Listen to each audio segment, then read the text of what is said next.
Hi, my name is Claire Adair, and today I'm going to be talking to you about why textbooks should be free. Congratulations! You finally graduated and maintained straight A's and decided to go to the University of Georgia to study to be a veterinarian. But then you realize that there's a little bit of a bump in the road that you weren't expecting. Now, don't get me wrong. Education is the key to get anywhere into life, let alone a degree. A degree will put you on the pathway for success. For example, today you need a degree to make good income, help get you a well-paid job, and pave the way for retirement. So you graduate high school, you're all set to go into your dream college, and then after the first day, your professor tells you to purchase your textbooks for your class. Now you're expecting maybe $25, $50, $100 to pay for these textbooks, but now your American history textbook is around $350. How does any, if not a college student, maintain a job, pass their classes, and fund enough money for college classes on top of that college textbooks? College itself is already a huge expense already. On top of paying off loans, why can't the professors provide the books for the class? I think this is another major reason, other than the cost for the school, is why kids disregard college so quickly. How many times do you hear kids paying $40, $50, even way over the budget of $100, let alone for one textbook that you're only going to use for one semester? Even in high school and elementary schools, the books were provided. And even sometimes the parents of the students can't even pay the fee for the textbooks.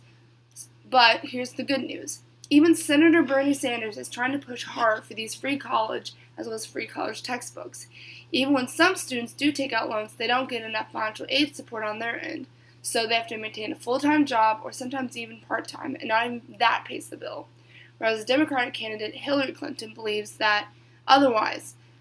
And that's how colleges are going to make a profit, with higher pricing the college textbooks.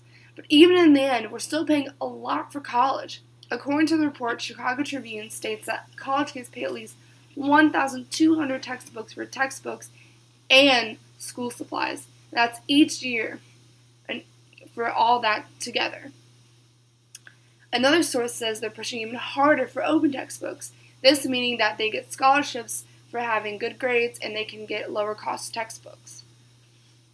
Another reason why textbooks should be free is you could switch them off with your classmates. For example, you could, if you took just, trigonometry and your other friends taking chemistry and you're taking the opposite classes or the same classes, just switch your textbooks. The only problem is it's going to be hard to retaining stock. So that's one issue. So I guess that's another concern. There's also recent reports saying that there's an open book could be available for scholarship and cut half the cost for textbooks.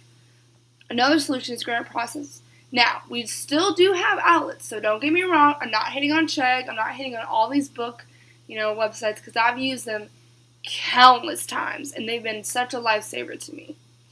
But another good thing is that the college campus stores do provide coupons and great deals, but it's still a big amount of money, and that's half your wallet already. With the high demands of pricing for textbooks, only 65% of students don't even bother with purchasing their textbook, while the 94th percentile has a fear of failing their class. I cannot tell you how many times I've done this, where the textbook was so expensive, even after searching every site and every source I could find, even my friends didn't have the textbook, that the price was still too high. So I just didn't bother with buying it. So in the end, I would pray that I could just listen to the notes, listen to the lectures, listen to the professor, and pray that I would pass the class, let alone pass the test with a good enough grade. But even with reading these articles online, did not do enough justice for me. So I decided to go a little deeper.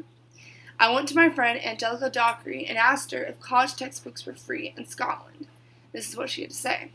We do completely different than y'all. We get core reading for each class. You get to choose to buy the book, and students that do usually have higher grades, but you can usually take the core reading out of the library for a 6-week loan if you get there first.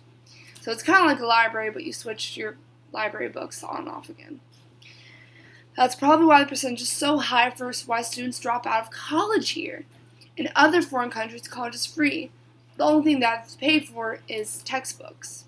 So what I'm trying to get to is, this is going to solve a whole lot of different problems for these students. I mean, they won't have to worry about getting a full-time job. They won't have to worry about loans as much.